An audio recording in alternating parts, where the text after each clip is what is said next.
Graça e paz, amado e amada de Deus. Estamos aqui para mais um encontro com a Palavra de Deus em família e é sempre uma alegria poder compartilhar com vocês um pouco da palavra do nosso maravilhoso Deus e Pai. Lembrando que a Bíblia é uma pessoa. A Palavra de Deus é uma pessoa que um dia esteve entre nós. Há aproximadamente aí 2000 anos, um pouquinho mais, ela esteve aqui, encarnou, se tornou carne, ou seja, se tornou um ser humano. Nasceu como qualquer um de nós, para entender como nós nos sentimos, para sofrer tudo aquilo que nós sofremos, mas principalmente para se revelar à humanidade, se revelar à sua criação, para mostrar que existe um caminho que leva ao seu reino eterno de glória, de bênçãos. E ele então vem e mostra todo o seu amor e ensina as Escrituras, que naquela época era só o Antigo Testamento, e vem não para revogar a lei, não para mudar a lei, nem cancelá-la, mas para cumpri-la. Jesus Cristo cumpriu cabalmente a lei de Deus. Por quê? Porque ele próprio deu a lei. Ele veio dar entendimento mais profundo dela. Antes, a lei era entendida apenas como um comportamento externo, mas aí então Jesus Cristo diz que tudo aquilo começa no coração do ser humano. Então, se você desejasse, se uma pessoa casada desejasse um homem, uma mulher, no seu coração já teria adulterado. Por quê? Porque os maus desígnios, os maus pensamentos, tudo isso nasce no coração. Falsos testemunhos, furtos, assassinatos, tudo nasce no coração. E depois que nasce no coração, aquilo vai crescendo, vai sendo gerado, até então que se torna um comportamento. Por quê? Porque o que nós somos por dentro, em algum momento, acaba refletindo nas nossas palavras e nas nossas atitudes. Por isso Jesus Cristo se preocupava, como Deus que é, com o coração do ser humano. Amados, uma profecia dada há 700 anos antes de Jesus Cristo pelo profeta Isaías, está lá no livro de Isaías, capítulo 9, versículo 6, que diz assim: "Um menino nos nasceu, um filho se nos deu, e o governo está sobre os seus ombros. E o seu nome será Maravilhoso Conselheiro, Deus Forte, Pai da Eternidade, Príncipe da Paz." Essa profecia era acerca de Jesus Cristo, a palavra de Deus que se transformaria em ser humano e estaria entre nós. Amados, o governo está sobre os seus ombros. No livro de Hebreus nós vamos ver que Jesus, ele coordena e ele faz com que tudo funcione pelo poder da sua palavra. Jesus Cristo sustenta todas as coisas, todas elas, pelo poder da sua palavra. Não há nada na história da humanidade que tenha fugido do controle de Deus. Lá no Antigo Testamento nós vamos ver, por exemplo, Abraão, quando Deus envia 2 anjos para destruir Sodoma e Gomorra, por conta do pecado daquelas 2 cidades. O pecado já havia dominado todo aquele povo, subido aos céus e não tinha mais o que fazer. Então Abraão ainda intercede pela cidade, começando dizendo assim, Senhor, se o Senhor encontrar 50 justos lá na cidade, o Senhor vai destruir toda a cidade? E Deus diz, não, por causa desses 50 justos, eu vou poupar a cidade. E aí se for 40, 30, 20, e vai continuando essa história até chegar em 10. Senhor, pela última vez, se tiver 10 justos, o Senhor vai destruir a cidade? O Senhor faria isso? E Deus diz, Abraão, se encontrar naquela cidade 10 justos, eu vou poupar a cidade por amor aos 10 justos. Acontece, amados, que naquela cidade só havia um justo. Chamava-se Ló, sobrinho de Abraão. E Ló estava indignado e sofria com aquela situação na cidade em que ele morava. Então Deus poupa Ló, sua esposa e suas 2 filhas e destrói Sodoma e Gomorra. Então, pensando naquele momento, Sodoma e Gomorra foi destruído por Deus porque não tinha mais solução. Enquanto existir o joio e o trigo caminhando juntos, Deus vai poupar todo mundo. Por quê? Porque se arrancar o joio, pode destruir também o trigo. Então Deus permite que ambos cresçam juntos até o tempo da colheita. E esse tempo da colheita é quando Deus virá para juízo. E neste momento não haverá mais chance de conversão. Não há mais chance de arrependimento. O momento de arrependimento é hoje. É hoje que as pessoas ouvem a voz de Deus. E se ouvirem a voz de Deus, e se arrependerem dos seus pecados, e se voltarem para os caminhos do Senhor, Deus perdoará os pecados, porque Jesus Cristo já pagou por eles na cruz do Calvário. O problema, amados, que o ser humano está cego, surdo, distraído e não consegue entender isto, e não há um arrependimento genuíno, uma conversão verdadeira. E muitos estão morrendo hoje sem Cristo, sem arrependimento e condenados ao fogo eterno. E não sou eu que digo isso, essa frase, né, o fogo eterno, o inferno, tudo isso incomoda muito os ouvintes, principalmente daqueles que não conhecem a palavra de Deus, que nunca leram as Escrituras de Gênesis a Apocalipse para entender que projeto de salvação maravilhoso que Deus criou, planejou para que muitos fossem salvos de si mesmos, do mal que cada um mesmo produz. Porque na presença de Deus o mal não pode habitar, o pecado não pode habitar com o santo. Então Deus criou uma forma, uma maneira de que as pessoas então sejam justificadas, ou seja, se tornem justas diante dele, não por obra própria. Não é porque eu passo a ser bonzinho que eu então tenho mérito para merecer o reino eterno. Não, amados, não há como fazer isso.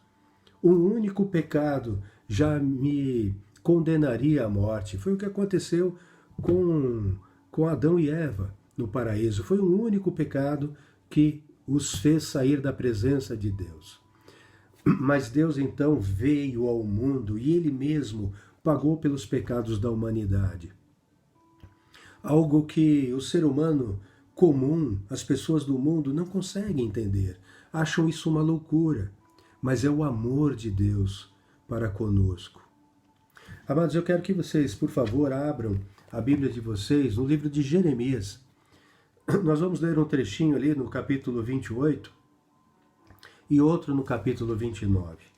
Entendendo que naquele momento o que estava acontecendo é que Israel, que era o povo escolhido de Deus, a descendência de Abraão, havia abandonado os mandamentos de Deus. Estavam adorando e prestando culto a deuses que por natureza não eram deuses, eram feitos por mãos humanas, fruto dos pensamentos, das ideias, de histórias que criavam, né, naquele tempo, e até hoje isso acontece.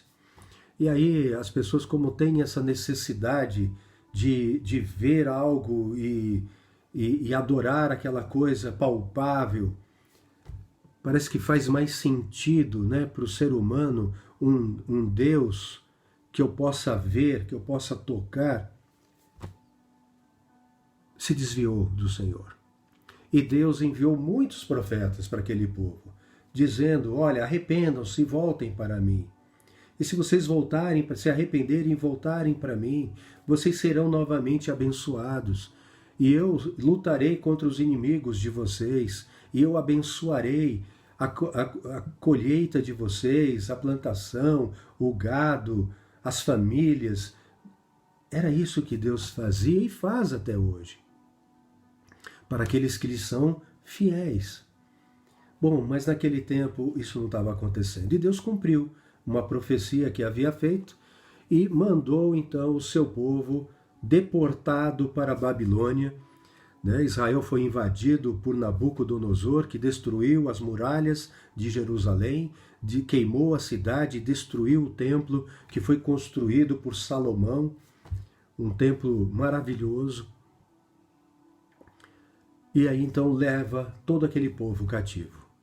Mas, amados, todas as vezes que um povo é castigado por Deus, disciplinado por Deus, por conta do mal que fez, aparecem falsos profetas para falarem mentiras, inventarem fábulas e com fins naturalmente de poder,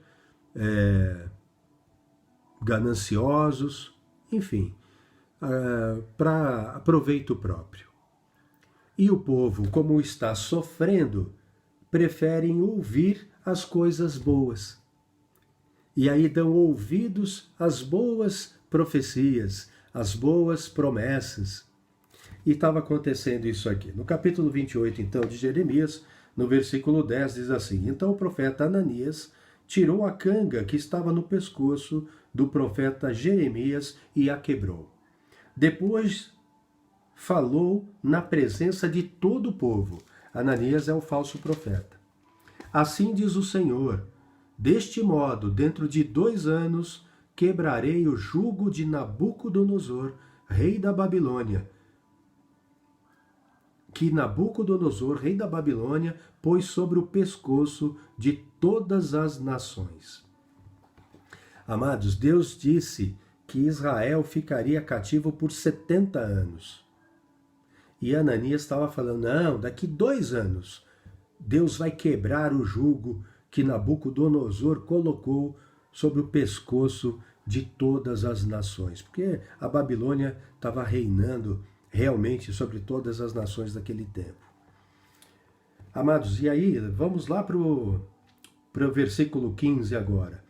Então o profeta Jeremias disse ao profeta Ananias: escute bem, Ananias, o Senhor não o enviou, mas você fez com que este povo confiasse em mentiras.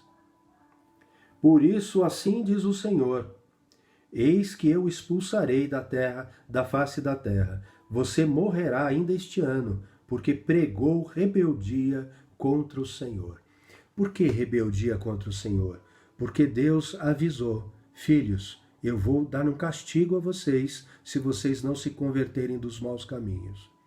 E os filhos não se converteram. Então o pai disciplinou os filhos. Agora vocês vão ficar de castigo por 70 anos na Babilônia.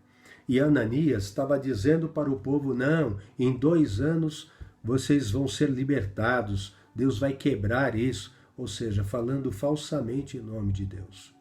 E aquele povo então parou de ouvir a voz de Deus através do profeta, do verdadeiro profeta, que era Jeremias, e passou então a ouvir algo que era mais agradável aos seus ouvidos. E diz assim lá no verso 17, e o profeta Ananias morreu naquele mesmo ano, no 7º mês. Então, realmente foi castigado o falso profeta.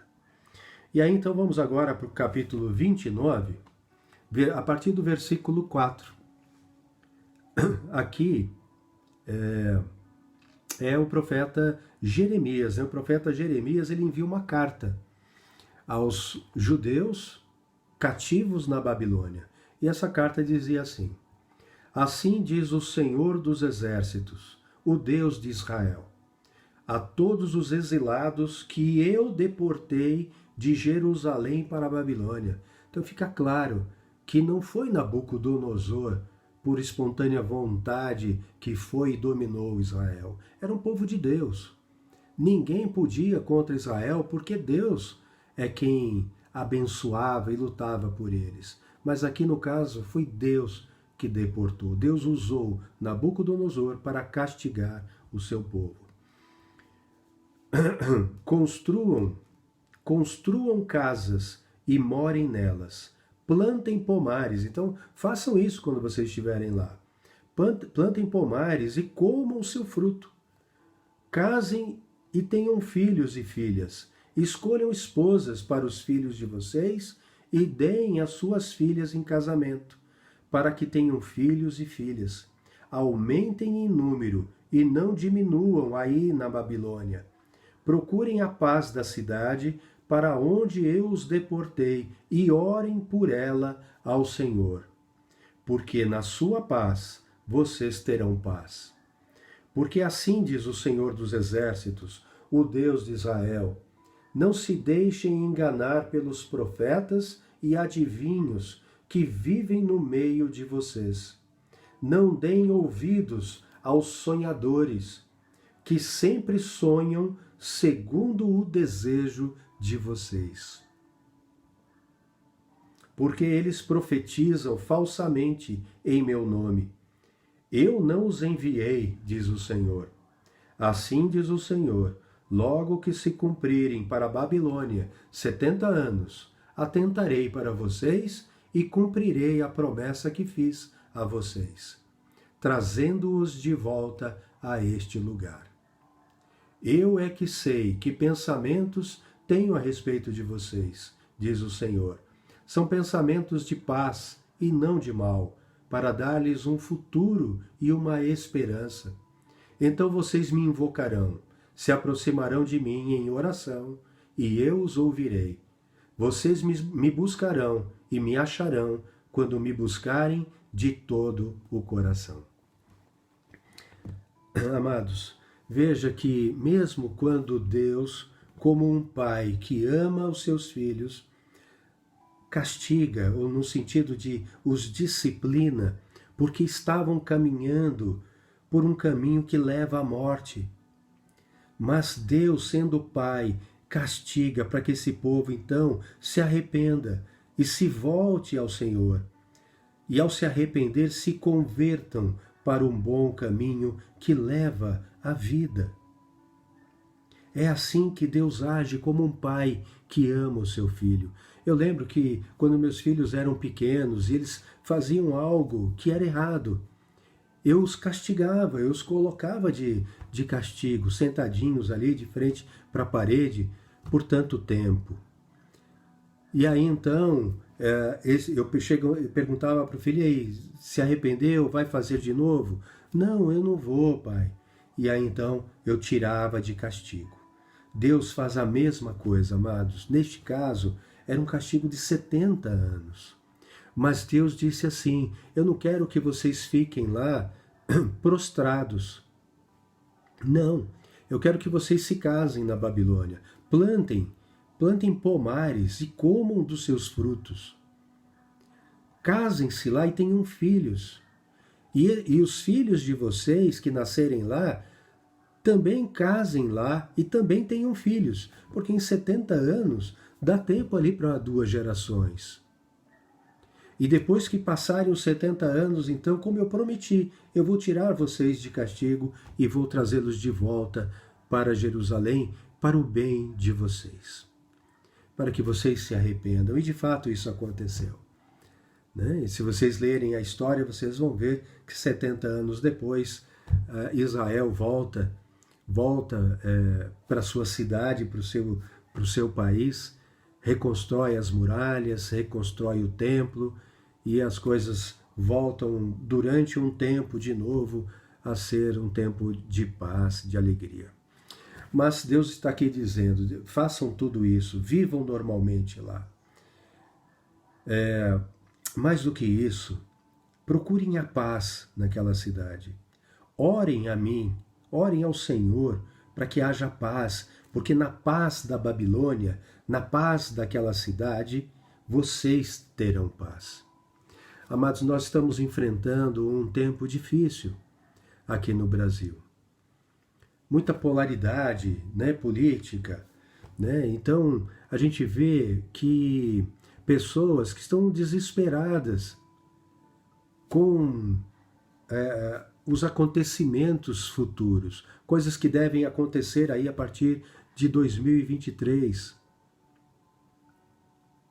Nós sabemos pela palavra de Deus, pelas Escrituras, que existe realmente ali um lado que vai, pelo menos no discurso, a favor da palavra de Deus, dos ensinamentos de Deus, e outro que vai contra. Mas, amados, Deus tem o controle de todas as coisas. O governo de todos os países está sobre os ombros de Jesus Cristo. Lá em Hebreus, no capítulo 1, vai dizer que Jesus sustenta todas as coisas pelo poder da tua palavra, da sua palavra. Então Deus é poderoso, amados. E Deus permite o mal até um limite. Até aquele limite Deus permite. Por quê? Porque ainda existe um povo que é fiel ao Senhor e que ora por aqueles que o perseguem e ama os inimigos e ora por conversão, porque sabe que aqueles que estão no mundo caminham para a morte eterna, para o castigo eterno. Mas, amados, nós precisamos entender que nós precisamos orar pelo nosso país. Mesmo que haja todas essas discussões políticas, essas brigas, que isso não passe de palavras e não saia do controle daquilo que é legal, constitucional.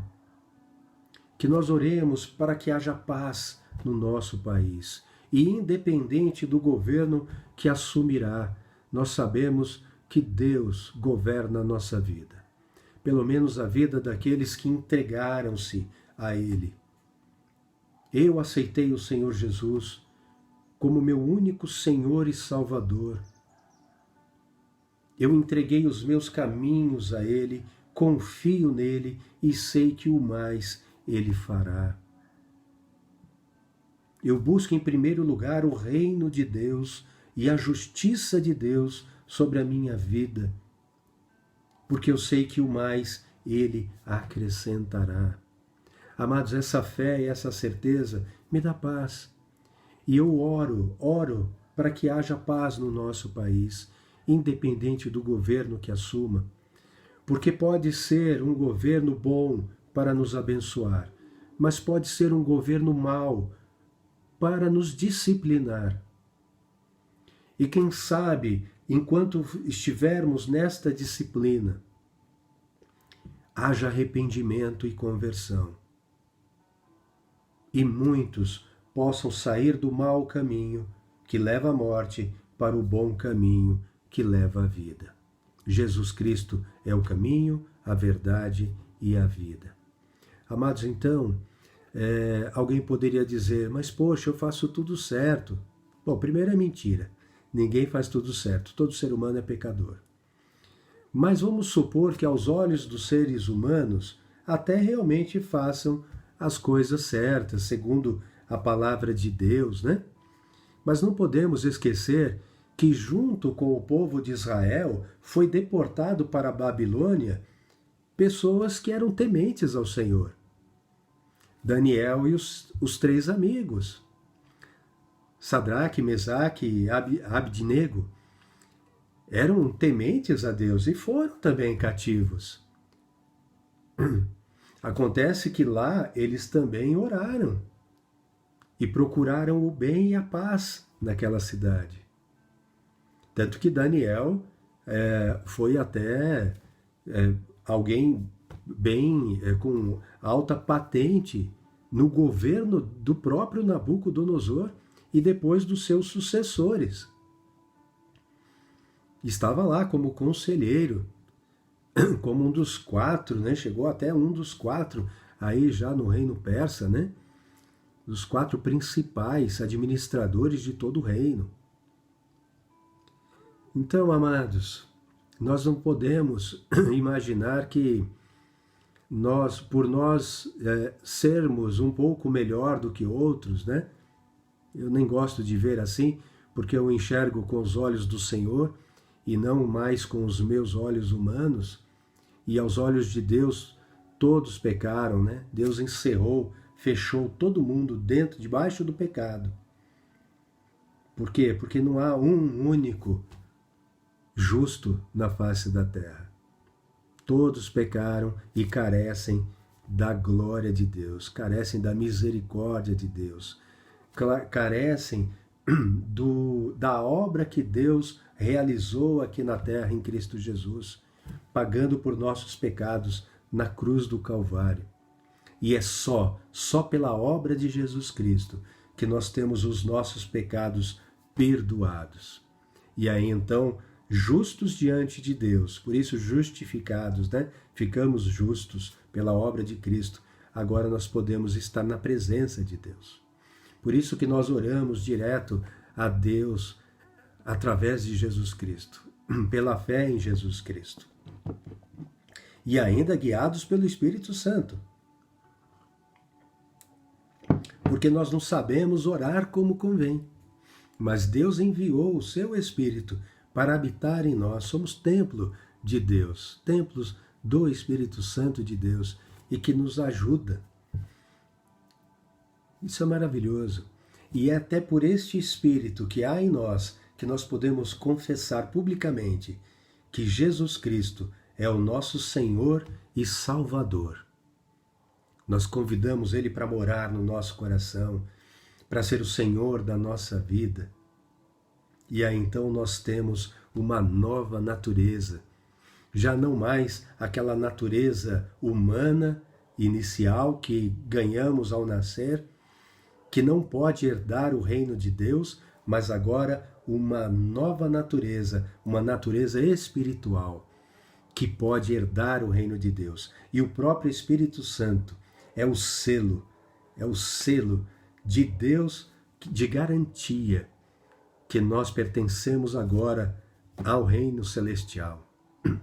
Isso é tremendo, amados.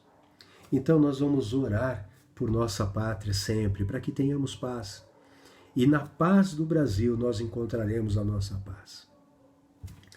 Amados, nós falamos desse texto no último devocional, mas vale a pena voltarmos nele, 2 Timóteo, capítulo 4.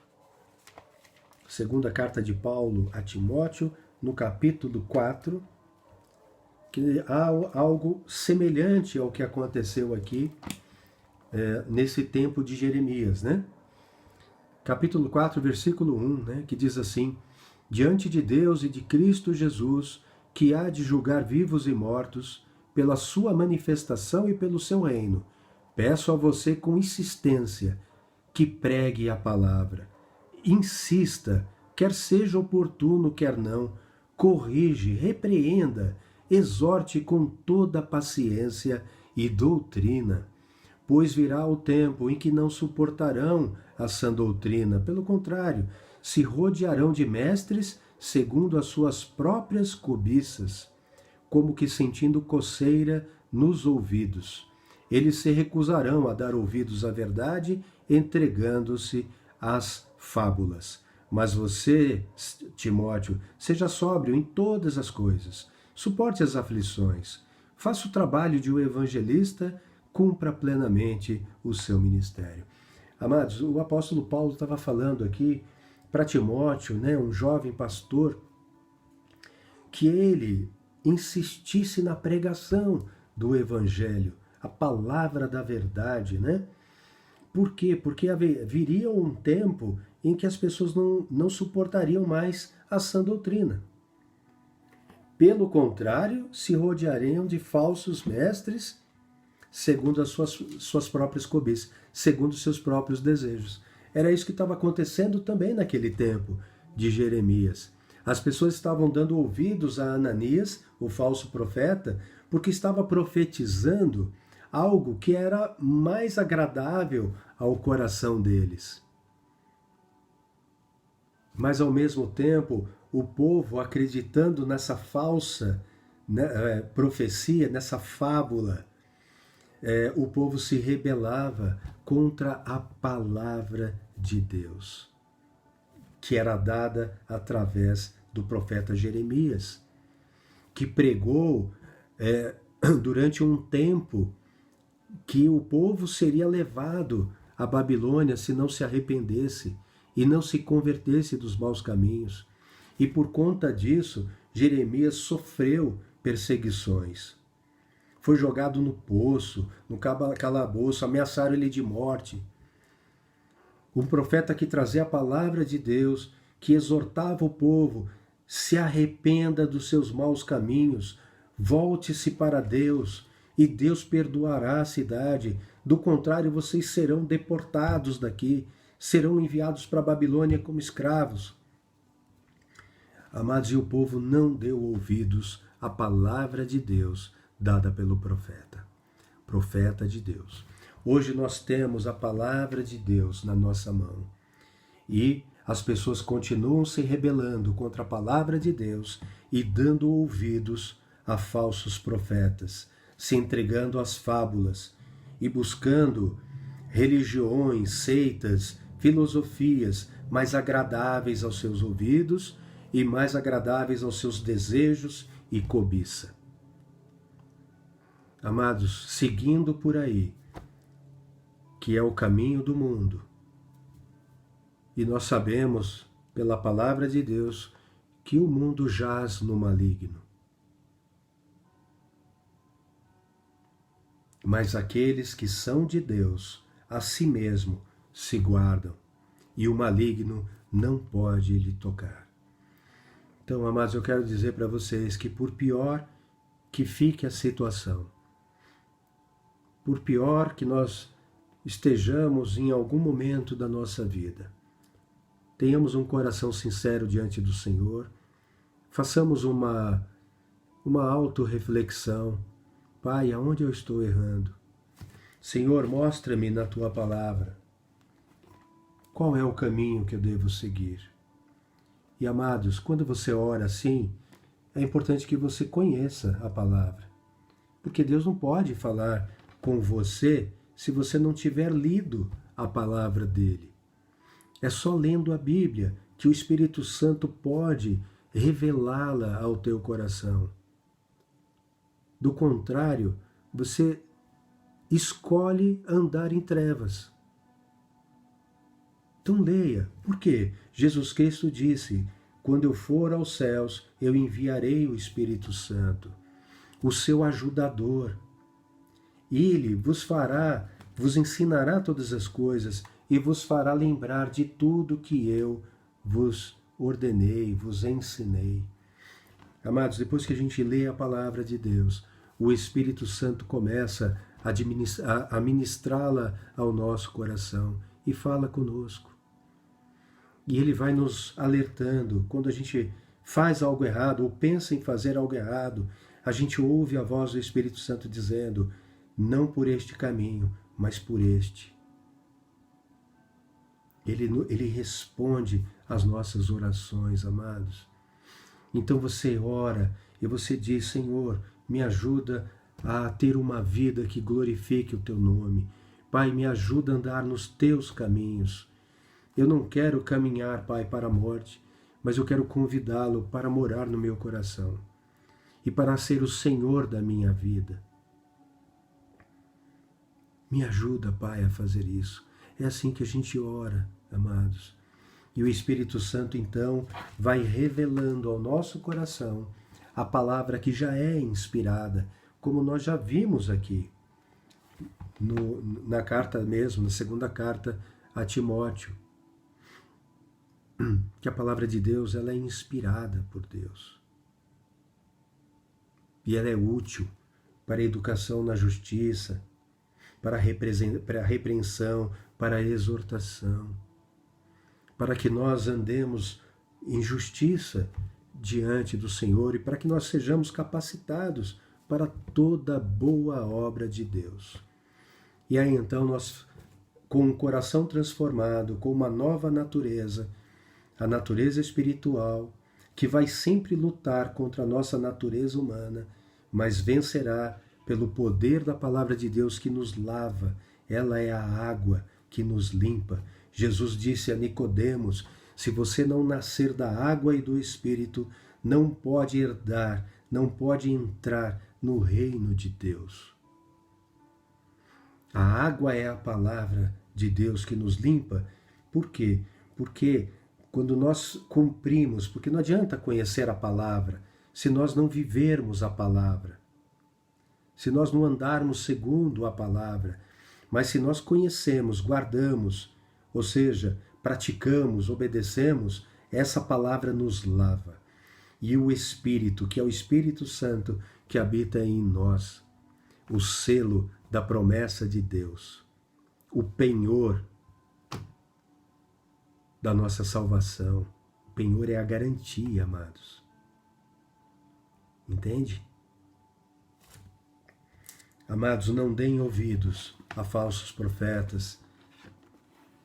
Não deem ouvidos às palavras falsas, às fábulas que agradam os nossos ouvidos e os nossos desejos humanos, mas ditas por pessoas que Deus não enviou,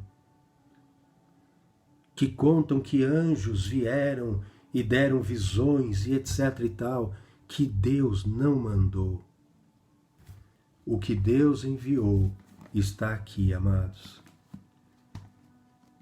Se você acreditar em qualquer coisa contrária a isto, eu preciso te dizer que você está chamando Deus de mentiroso. E aqueles que fazem isso pecam contra o Espírito Santo de Deus. Porque a palavra diz, né, que foi o Espírito Santo que a inspirou. O apóstolo Pedro diz isso.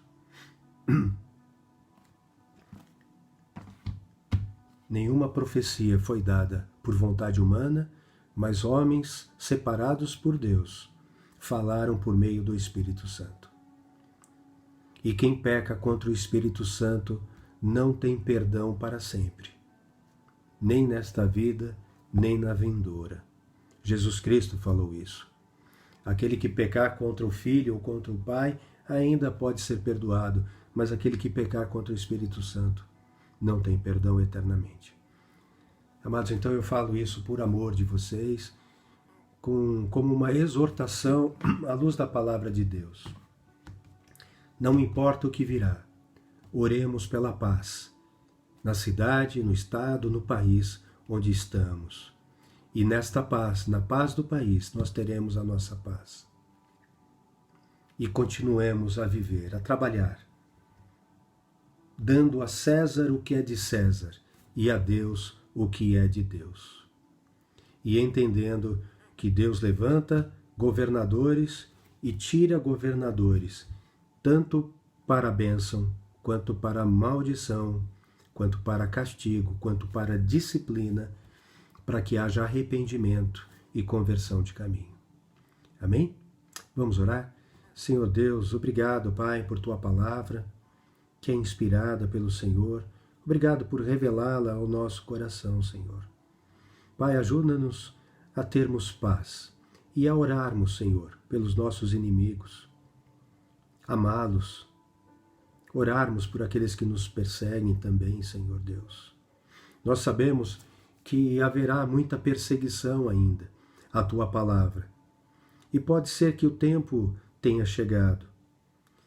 E se chegou, Senhor, que nós saibamos a urgência de levar o Teu Evangelho, de anunciar o Teu Evangelho às pessoas. Principalmente, Paizinho, aquelas que mais nos incomodam por estarem distantes do Senhor, para que elas também tenham a oportunidade de Te conhecerem, de se arrependerem e de alcançarem a mesma graça que me alcançou. Senhor, em nome de Jesus Cristo, eu oro, Pai, para que Teu Santo Espírito haja no coração de todos aqueles que estão aqui ouvindo essa mensagem. Pai, eu sou incapaz de passar uma mensagem que possa ser compreendida à luz do Senhor, que possa tocar no coração das pessoas. Eu não tenho, Paizinho, essa capacidade, mas o Teu Espírito Santo tem, Pai. Revela no coração de cada um destes amados o Teu Filho, para que ouçam a Tua voz, Senhor, e abram a porta do coração e permitam que Jesus entre.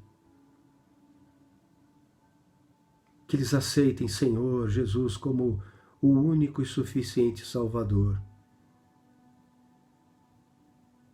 Que tenham amor por Tua palavra, Pai, amor pelas pessoas, que amem o Senhor acima de tudo, porque se nós amarmos o Senhor acima de todas as coisas, nós também amaremos o nosso próximo, porque essa é a Tua vontade, Pai. E nós queremos Te agradar, Te glorificar com a nossa vida. Nós queremos, Paizinho, ter uma vida que alegre o Senhor, o Teu coração. Obrigado por tudo, Pai. Obrigado por Tua misericórdia, por Tua bondade, por Teu perdão. Pai, que nós experimentemos um verdadeiro arrependimento, um quebrantamento de coração, uma conversão de caminho e a salvação. Em nome de Jesus, eu oro e Te agradeço, meu Pai. Amém. Amados, uma semana de bênçãos, de paz, na presença do Senhor. Não deixem de ler e estudar a palavra de Deus. Ore antes ao Espírito Santo que a revele no seu coração. Leia como se você estivesse sentado aos pés do próprio Deus, ouvindo Ele falar com você. E que Ele te abençoe. Em nome do Pai, do Filho e do Espírito Santo. Amém.